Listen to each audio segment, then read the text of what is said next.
Hello, it's Maryon Stewart, and I wanted to come and talk to you this morning about the fact that there just seem to be so many symptoms at the time of the menopause, and very often we don't particularly associate them with menopause. And I can see from all the things that you're posting this week that there's such a lot of confusion about what's happening to you. And people are asking whether itchy skin or dizziness or aches and pains or fatigue or feeling tearful, all those different things and many more are associated with menopause. I think very often we feel so isolated when we get hit by these symptoms. It's not easy for any of us to identify what's going on, and no one really prepares us for menopause. That's the other thing. We didn't get a talk as we did about puberty, hopefully. We didn't get a talk about menopause and what's likely to happen to you when your hormones start to change. And even more importantly, very few people understand that women have low levels of important nutrients, and that very often underlies what's going on in their bodies. So, for example, the research that we undertook at the Natural Health Advisory Service over all those years, and many studies that we had published, we found that between 50 to 80% of the women had low stores of things like magnesium, B vitamins, iron, zinc, essential fatty acids, vitamin D, and those nutrients are really necessary for normal brain chemistry. And the brain chemistry is responsible for normal hormone function. So if you've got low levels of nutrients, let's say you've had a baby or two, you've done some breastfeeding, and maybe you've been a dieter, or you haven't been eating very well, you've been stressed, all of those things contribute to your nutrient levels falling. And as you age, they fall even more. And so we get to a point where it's impossible for our body to function normally, and you go into what I call economy mode. And that's not great, because your body then is clinging on by its fingernails, trying to function, but it's not really able to.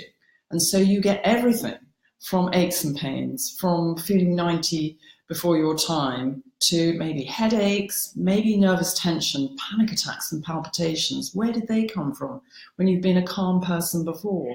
Sometimes getting migraine headaches, just feeling that you get stressed by little things, you feel irritable and anxious, and you perhaps are argumentative and you say mean things when you don't really mean them. And you're beyond tired. You can't sleep properly. You're waking up in the night with your hot flushes and your night sweats, and you're feeling really bewildered. So all of these things, even the itchy, crawling feeling under your skin, and maybe the fact that your hair's looking very dull and lank, maybe your nails are brittle, certainly you can feel like you've been switched off from the waist downwards, so that you have absolutely no sensation and you don't feel like making love, you can't have an orgasm easily, maybe your vagina's dry, and you just feel like a shadow of your former self. So lots of those symptoms are associated with the menopause. And if I tell you that you can overcome all of them, you don't need to suffer with any of those symptoms if you learn how to meet your needs and get yourself back into really good shape.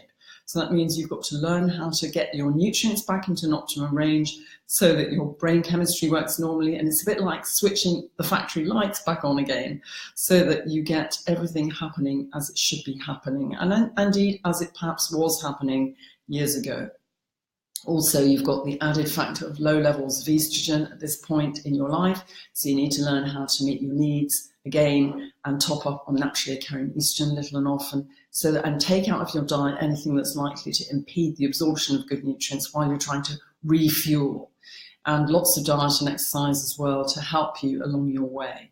So it may feel like an impossible challenge at the moment because you haven't got the right information, but I'm going to be focusing more about this at my masterclass this week on Wednesday. So if you haven't been to a masterclass already, come. It's a whole hour, and I'm going to be sharing lots of tips and tricks with you, and also I will be answering questions live. So that's important too. The other thing I wanted to ask you, and I've just done a poll which is scheduled to go live in about half an hour. So I just wanted to ask you about how useful it would be for us to have a place where men could go, because lots of men try and join this group, and we have a policy that they're not allowed because women wanted to just be able to share freely without having any male input or being embarrassed at all. So I'm setting up a Facebook group for men because I thought it would be a good place for them to go to get selected information. So we can choose what we share with them. We can give them information they can download. I can make some films for them. So there's a little poll, and I just want to ask you, do you think that it will be of interest to your man or men you know?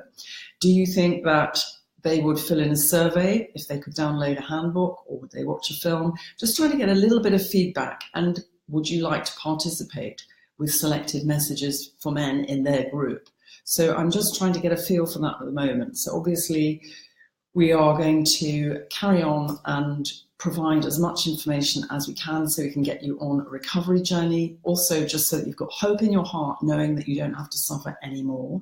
That's really important. But also, I think if you've got understanding from your partner or your husband, and they understand this is just a transition, it isn't anything that is going to be a lifelong threat to your relationship, even if things have gone bad at the moment, because you're not really in that frame of mind or you're just feeling too vulnerable, you can get back to having that great relationship that you once had before. So I want to restore hope in your heart and also hope in your partner's heart, because in my experience with my patients, once their husbands and partners understand what's going on this, answer the poll, leave me lots of comments so I get some good feedback, because I'm looking at perhaps getting this going next week, and having a bit of help from you would be great.